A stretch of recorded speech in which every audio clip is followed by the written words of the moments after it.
3 days ago, Donald Trump left Beijing. Today, Vladimir Putin arrived. Xi Jinping received the leaders of both superpowers in the same week. That sequence is not diplomatic scheduling. That is a statement of power. I'm Victor Smith. This is the verdict.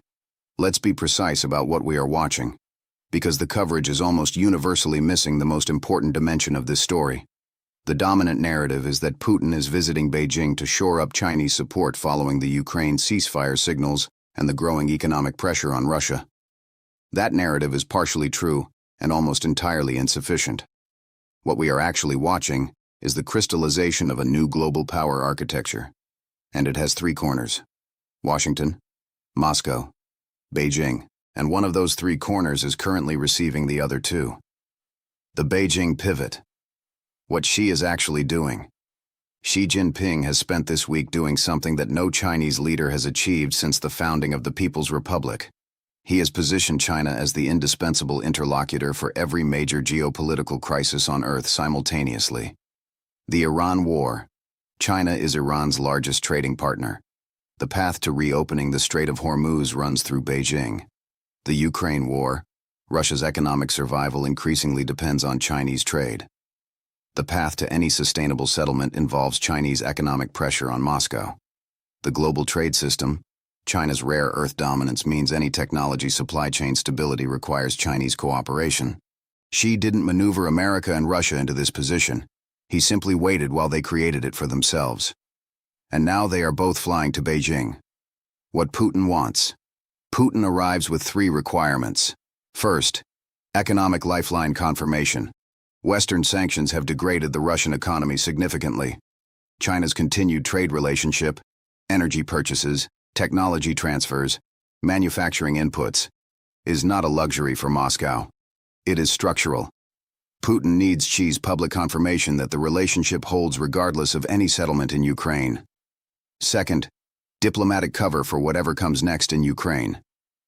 If Putin moves toward a negotiated settlement, and the signals suggest he is being pressed toward one, he needs Beijing's endorsement. A settlement that China publicly supports is harder for the West to characterize as Russian capitulation. Xi gives Putin the framing he needs. Third, a counterweight to the Trump relationship. Trump's Beijing visit demonstrated that Washington and Beijing can talk directly and productively. Putin cannot allow the perception that America and China are managing the world's agenda without Russia at the table. This visit is partly about reasserting Russian relevance. What Xi wants from Putin. This is where the analysis gets interesting, and where most coverage stops short. Xi wants three things from Putin that have nothing to do with Ukraine. First, Russian energy at discounted prices for as long as possible. The war has made Russia dependent on Chinese energy purchases. That dependency gives Beijing leverage over Moscow's economic policy that is historically unprecedented. China is buying Russian oil at below market rates.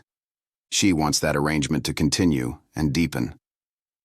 Second, Russian military technology cooperation on specific systems where Russia retains genuine superiority. Hypersonic missile technology, certain submarine capabilities, electronic warfare systems. This is the exchange that Western intelligence services watch most carefully and talk about least publicly. Third, a stable Eurasian landmass. Xi's fundamental strategic requirement is that no major conflict erupts in Europe or Central Asia that forces China to choose sides publicly between Russia and the West. A managed Ukraine settlement, however imperfect, serves Chinese interests directly.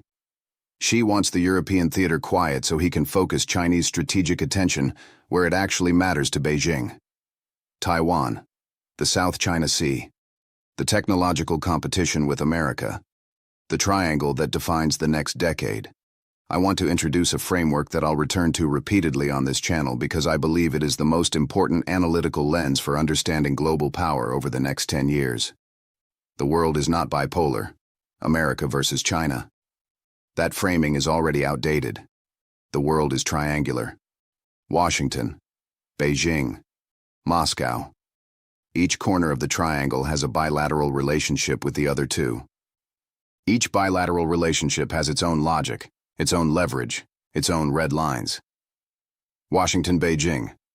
Economic interdependence and strategic competition. The most important relationship in the world. Washington, Moscow. Hostility punctuated by transactional negotiation.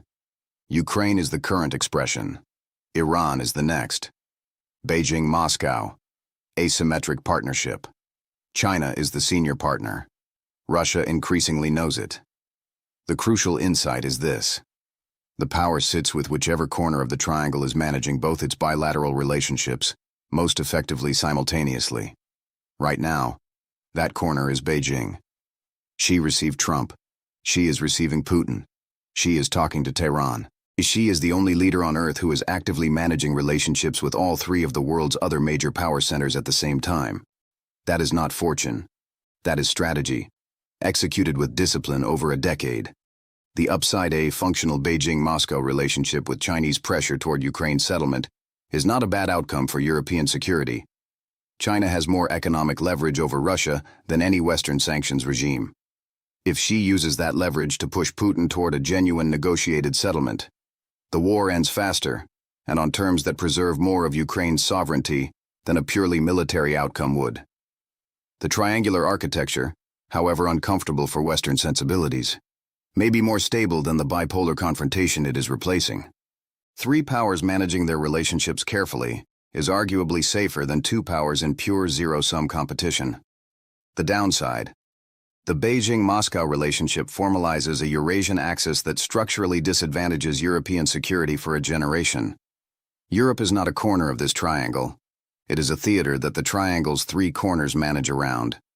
Britain and the EU wake up to a world where the decisions that matter most to European security are made in Washington, Beijing, and Moscow, and European voices are consulted afterwards, if at all. The UK specifically, outside the EU, dependent on American security guarantees, exposed to energy market volatility from both the Russian and Iranian theaters, is more geopolitically isolated than at any point since the Second World War. That is not hyperbole. That is the honest reading of the current architecture. Victor's verdict: Trump visited Beijing. Then Putin visited Beijing. The story is not Trump. The story is not Putin. The story is Beijing. Xi Jinping has engineered the most significant expansion of Chinese global influence since the country opened to the world in 1978. Not through military force, not through confrontation, through patience, economic leverage, and the disciplined exploitation of everyone else's crises. While America fought Iran and argued about trade, while Russia bled in Ukraine and its economy contracted, while Europe debated and deliberated and issued statements, Beijing became indispensable. That is the consequence nobody is stating plainly. I just did. Consequence score: critical. I'm Victor Smith. That is the verdict.